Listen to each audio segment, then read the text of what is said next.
Hi guys, welcome to my channel. Today நம்ம இந்த வீடியோவில் என்ன பார்க்க போகிறோம் அப்படின்னா கொஞ்சம் கூட மசாலா உதிராமல் மொறுன்னு மீன் வறுவல் செய்கிறது எப்படின்னு தான் பார்க்க போகிறோம். வாங்க வீடியோக்குள்ளே போகலாம். அதுக்கு நான் 1/2 kg வந்துட்டு விரால் மீன் எடுத்திருக்கேன். ஃபஸ்ட்டு எப்போவுமே மீனுக்கு மஞ்சள் தூள் போட்டு நல்லா வாஷ் பண்ணிக்கோங்க. ஏன் இப்படி வாஷ் பண்ணுறோன்னா அதில் உள்ள பாக்டீரியாஸ்லாம் நல்லா ரிமூவ் ஆயிரும். ஸோ அதனால் எப்போவுமே வாஷ் பண்ணும்போது மஞ்சள் தூள் போட்டு வாஷ் பண்ணுறது ரொம்ப நல்லது. ஸோ அதனால் வாஷ் பண்ணி எடுத்துக்கோங்க.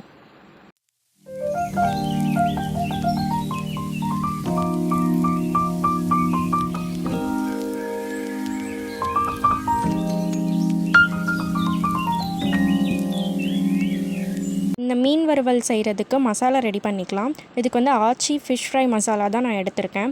ஸோ அது ஒரு 2 டீஸ்பூன் ஆட் பண்ணிக்கோங்க. உங்களுக்கு தேவையான காரத்துக்கு தேவையான அளவு ஆட் பண்ணிக்கோங்க.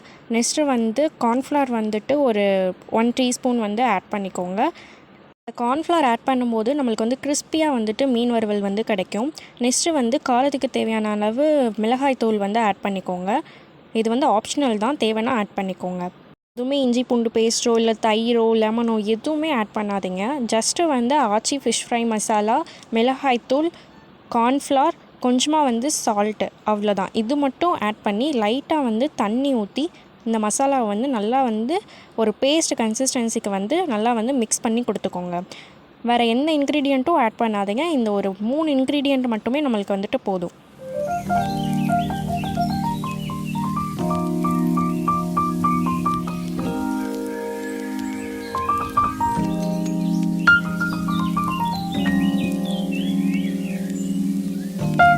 அவ்வளோதான், நம்மளோட மசாலா ரெடி.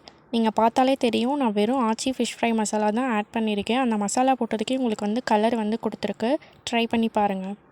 நெக்ஸ்ட்டு நம்ம மஞ்சள் தூள் போட்டு விரால் மீன் கழுவி வச்சுருக்கோம். ஸோ அதெல்லாம் இந்த மசாலா ஒவ்வொன்றா டிப் பண்ணி ஒரு 1 ஹாருக்கு நல்லா இது ஊற விட்டுருங்க. நல்லா இந்த மீனை இந்த மசாலாவோட நல்லா டிப் பண்ணி எடுத்து தனியாக எடுத்து வச்சுருங்க. நல்லா இந்த மாதிரி பண்ணும்போது அந்த மசாலாலாம் உள்ளக்க இறங்கி நல்லா நம்மளுக்கு கிறிஸ்பினஸ் கொடுக்கும். அதாவது நான் இந்த 3 இன்க்ரீடியண்ட் தான் ஆட் பண்ணியிருக்கேன். நீங்கள் பார்த்தாலே நான் பொரிக்கும் போது உங்களுக்கு பார்த்தாலே தெரியும் எந்த அளவுக்கு மசாலா உதிராமல் வருதுன்னு நீங்களே பார்ப்பீங்க. நெக்ஸ்ட்டு ஒரு பேனில் ரீஃபைண்ட் ஆயில் ஊற்றிக்கோங்க. எண்ணெய் நல்லா சூடானதுக்கப்புறம் எண்ணெய் நல்லா சூடாயிருச்சு. இப்போ நம்ம 1 ஹாருக்கு இந்த மீனை ஊற விட்டுருந்தோம். இந்த மாதிரி நம்ம ஃப்ரை பண்ணும்போது மசாலா கொஞ்சம் கூட பிரியவே பிரியாது. நீங்கள் இந்த மெத்தட் ட்ரை பண்ணி பாருங்கள், உங்களுக்கே தெரியும். ஜஸ்ட்டு 3 இன்க்ரீடியண்ட்டு தான் நான் யூஸ் பண்ணியிருக்கேன். ஆச்சி ஃபிஷ் ஃப்ரை மசாலா, மிளகாய்த்தூள், கார்ன்ஃப்ளவர், இந்த 3 இன்க்ரீடியண்ட் தான் நான் யூஸ் பண்ணியிருக்கேன். உங்களுக்கே டிஃப்ரென்ஸ் தெரியும். மேலே லேசாக கருவேப்பிலை தூவி விட்டுக்கோங்க. நல்லா இந்த மாதிரி பொரிஞ்சக்கப்புறம் ஒரு டபுள் சைடு திருப்பி போடுங்க.